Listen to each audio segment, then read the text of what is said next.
Assalamualaikum warahmatullahi wabarakatuh. Alhamdulillahirabbil alamin. Ala kulli hal, kami di sini akan mempresentasikan mata kuliah At-Takhil wa Israiliyat yang beranggota Ashabul Jannah, Opi Husnul Khotimah, dan Kiai Gus Muhammad Rafli, yang berjudul Israiliyat Kisah Nabi Musa alaihissalam. Langsung saja. Israiliyat ini diartikan sebagai kisah dan dongeng pada masa dahulu yang menyusup ke dalam tafsir dan hadis, yang bersumber periwayatannya kembali kepada orang Yahudi, Nasrani, dan yang lainnya. Kemudian akan dijelaskan sekilas tentang biografi Nabi Musa. Nabi Musa alaihissalam lahir di kota Mesir pada tahun 1527 sebelum Masehi, pada pemerintahan Merneptah. Ada juga pendapat lain mengatakan pada pemerintahan Ramses Akbar atau Tutmosis, atau biasa kita kenal Fir'aun. Nabi Musa salah satu seorang pemimpin dan nabi orang Israel, dan memiliki tugas membawa kaumnya, yaitu Bani Israel, keluar dari Mesir. Nama Nabi Musa ini disebut di dalam Al-Quran sebanyak 136 kali. Nama lengkap Nabi Musa sendiri adalah Musa bin Imran bin Fahis bin Adir bin Lawi bin Ya'qub bin Ishaq bin Ibrahim bin Azaro bin Nahur bin Suruj bin Ra'u bin Falij bin Abir bin Shali bin Arfasot bin Syam bin Nuh. Sedangkan nama ibunda Musa memiliki nama Yukabat. Ada juga pendapat lain mengatakan namanya adalah Yuhanaz Biljal. Kemudian dilanjutkan dalam penafsiran surah Al-Qasas ayat 38 yang berkaitan Nabi Musa dan kaum Israel. Dalam penafsiran ayat 38 surah Al-Qasas ini yang dikarang oleh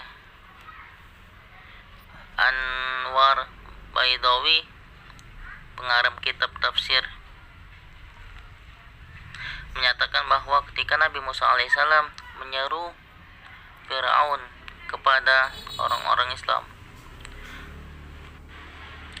Fir'aun telah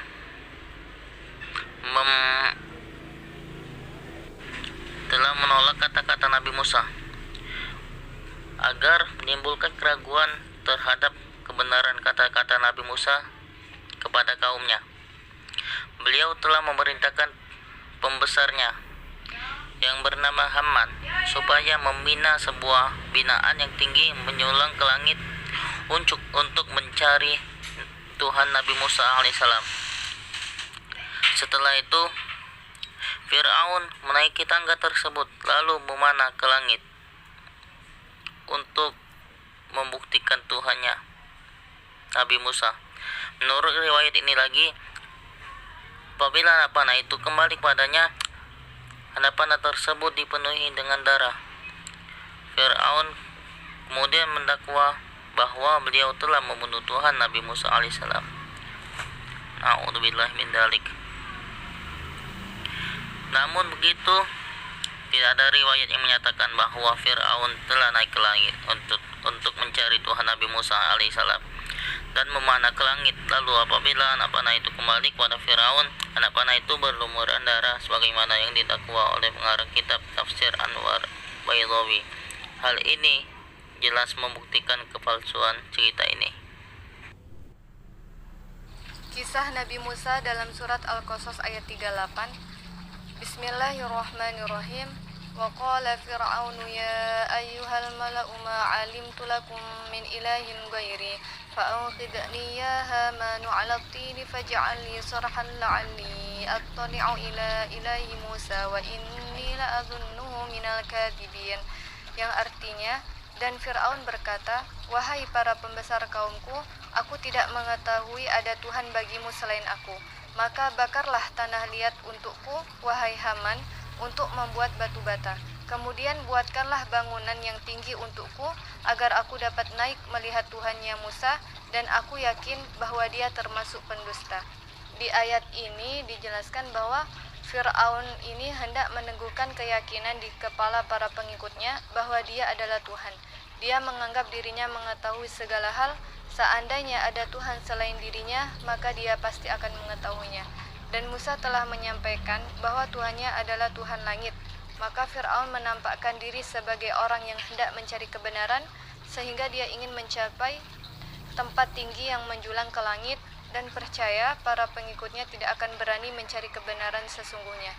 Maka dia meminta menterinya, yaitu Haman, untuk menyalakan tungku untuk mengeringkan tanah liat untuk membuat batu bata yang akan digunakan untuk membangun bangunan yang menjulang tinggi ke langit. Fir'aun berkata, agar aku dapat menaiki bangunan itu sehingga aku dapat melihat Tuhan. Dan aku yakin yang dikatakan Musa hanya kebohongan dan pengakuan saja. Slide selanjutnya, yaitu menurut pendapat Ibnu Katsir, ayat 38 surat Al-Qasas ini menjelaskan tentang gaya hidup Fir'aun yang sombong dan kejam terhadap rakyatnya. Tidak cukup dengan itu, beliau turut mengingkari kenabian Nabi Musa alaihissalam dan menganggap dirinya sebagai Tuhan yang wajib disembah oleh manusia. Beliau berkata, wahai sekalian rakyatku, aku tidak mengetahui dan mengenal Tuhan bagimu selain aku. Dan aku telah memerintahkan kepada Haman supaya membina sebuah gedung yang tinggi menjulang ke langit, agar aku dapat melihat Tuhan Musa. Aku yakin bahwa dia adalah seorang pendusta yang mengatakan ada Tuhan selain aku, serta menyuruh sekalian kamu menyembah Tuhannya itu. Maksudnya di sini Ibnu Katsir berpendapat tentang surat Al-Qasas ayat 38 ini bahwa di ayat ini menjelaskan tentang gaya hidup Fir'aun yang sombong, yang sangat angkuh dan kejam terhadap rakyatnya. Dan juga Fir'aun ini mengingkari kenabian Nabi Musa alaihissalam dan menganggap dirinya sebagai Tuhan yang wajib disembah oleh manusia. Lanjut, menurut pendapat Toba-Tobai dalam tafsir Al-Misbah, memahami ucapan Fir'aun itu sebagai perintah untuk membangun bangunan yang dapat digunakannya mengamati bintang-bintang untuk menemukan apakah ada isyarat yang menunjukkan kebenaran Musa alaihissalam ini. Menurutnya dapat dikuatkan oleh ucapan Fir'aun yang direkam dalam Quran Surat Al-Mu'minun ayat 36-37 yang artinya, dan berkatalah Fir'aun, hai Haman, buatkanlah bagiku sebuah bangunan yang tinggi supaya aku sampai ke pintu-pintu, yaitu pintu-pintu langit, supaya aku dapat melihat Tuhan Musa. Toba-Tobai ini mempunyai pendapat dalam tafsir Al-Misbah, yaitu ucapan Fir'aun ini adalah sebuah perintah untuk membangun bangunan yang bisa digunakannya untuk mengamati bintang-bintang, yang bertujuan untuk menemukan apakah ada isyarat yang menunjukkan kebenaran Musa alaihissalam di dalam surat Al-Qasas ayat 38 ini. Di slide 9, yaitu Al-Quran tidak menyebutkan apakah bangunan itu benar-benar dibangun atau tidak. Memang dalam beberapa kitab tafsir, antara lain dalam tafsir Al-Hazim, disebutkan adanya bangunan itu dan bahwa Fir'aun menaikinya lalu membawa turun darah sambil menyatakan bahwa ia telah membunuh Tuhan Nabi Musa alaihissalam. Tetapi riwayat-riwayat itu sangat diragukan. Al-Hazim dikenal sangat gandrung mengemukakan riwayat-riwayat walau nilainya sangat lemah. Tentu saja, bangunan dimaksud bukan piramid-piramid yang kini sebagian di antaranya masih tegar di Mesir karena piramid dibangun oleh Fir'aun sebagai kuburan, dan yang tertinggi pun yaitu piramid Khufu hanya setinggi 138 meter. Di slide ini dijelaskan bahwa di dalam Al-Quran itu tidak disebutkan apakah bangunan itu benar-benar telah dibangun atau tidak. Di dalam beberapa kitab tafsir, antaranya tafsir Al-Hazim, itu menyebutkan bahwa bangunan itu dibangun dan dinaiki oleh Fir'aun, lalu membawa turun darah sambil menyatakan bahwa Fir'aun telah membunuh Tuhan Nabi Musa alaihissalam. Namun riwayat-riwayat tersebut sangat diragukan.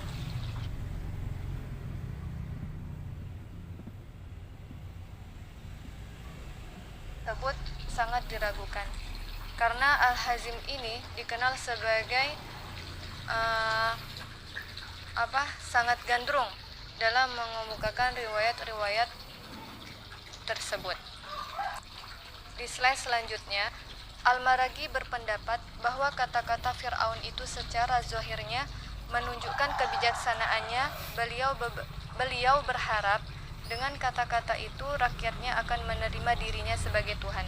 Ada dua kalimat yang diucapkan oleh Fir'aun, yaitu "Aku tidak mengetahui ada Tuhan bagi kalian selain aku," dan "Akulah Tuhan kalian yang maha tinggi."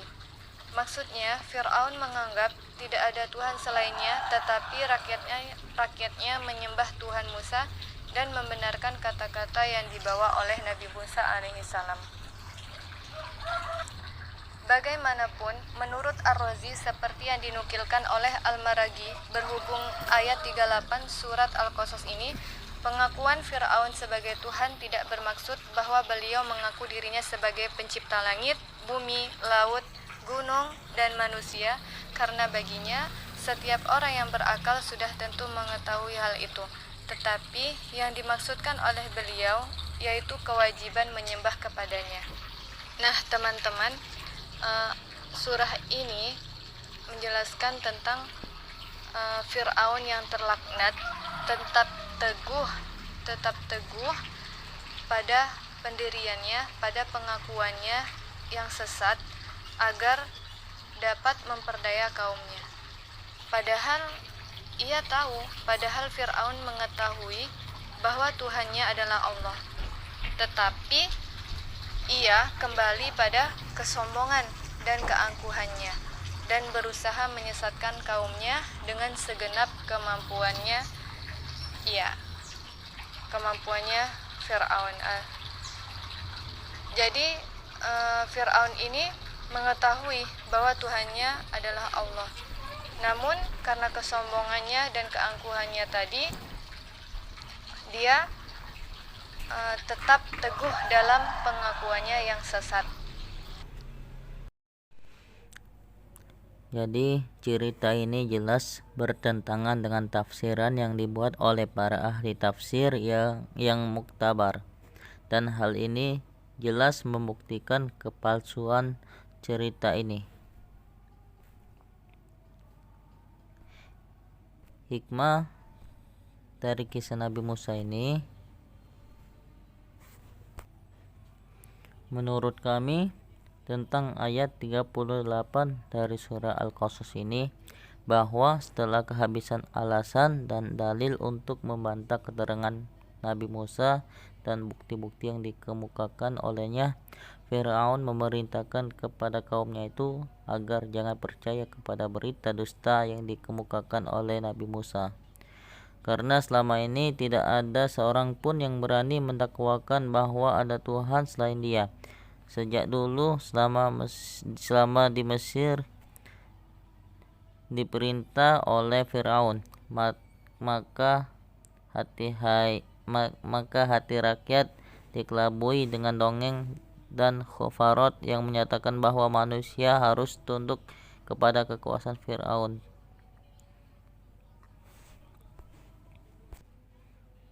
Maka janganlah kita menjadi seperti Fir'aun yang memiliki sifat sombong. Sombong yang dimiliki Fir'aun ini adalah menolak kebenaran dan tidak mau menerimanya. Sekian dari kami.